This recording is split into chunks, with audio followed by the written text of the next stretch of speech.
The United Kingdom has a new prime minister. The election of Boris Johnson has put Brexit back in the spotlight. In this morning's U.S. Bank Economic 360, U.S. Bank Vice President and Senior Portfolio Manager Keith Sessions joins us for a Brexit refresher. He is with Business Courier Market Engagement Manager Kelly Snyder. Keith and Kelly. Thanks, Peg. Hi, Keith. Thanks for being here. Thank you. So let's start with that refresher. What is Brexit and how does it impact U.S. investors? So Brexit literally means Britain exiting the European Union. So right now England is part of that union, and with that there's some benefits. First off, trade amongst those countries is very easy.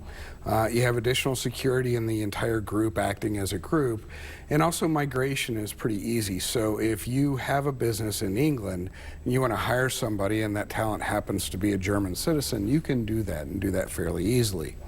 Once Brexit occurs, now this has been going on for 3 years, but once this occurs, then all of that kind of changes, and it depends on what kind of negotiations are made to what it looks like going forward. There are some benefits to England being out on its own in that it can act independently. Right now it has to go by what happens with the rest of the European Union. So for instance, with the US, when we look at our trade negotiations with Europe as a whole, we have a trade deficit with them. However, when you look at England just by itself, we actually have a trade surplus with England. So that trade negotiation with England would look a lot different than it would with Europe. Okay. So as Boris Johnson begins his term as Prime Minister, what should U.S. investors look for and what should we expect in the future? Yeah, so anytime there's an unknown in the markets, you tend to get some volatility, some movements back and forth. You will have a deadline of October 31st. Now, these deadlines have come and gone several times, so hopefully that'll be there, but we'll see.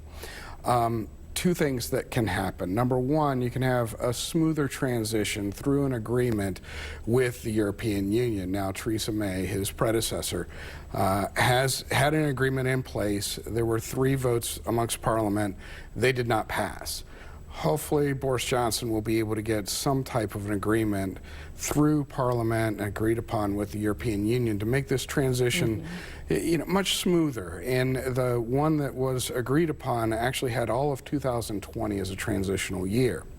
If that doesn't happen, then Boris Johnson has said that he's willing to do a no-deal Brexit. And what that means is literally one day they're in the European Union, the next day they're not. Wow. And when that happens, that takes away all of those trade agreements, and there will be disruption with that. It could be anything from a minor disruption to major disruption, with concerns about food supply and basic necessities like medicine.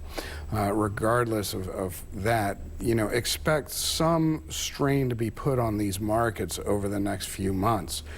Long term, it becomes a little bit more difficult to judge what kind of impact this will have. There is no precedence for this. We've never seen that before, so we can't go back and look at it. There are some analysts out there that have put some numbers out, but really at this point, it's kind of a wait and see. It'll be interesting to see what happens. Well, thank you for being here, Keith, as always.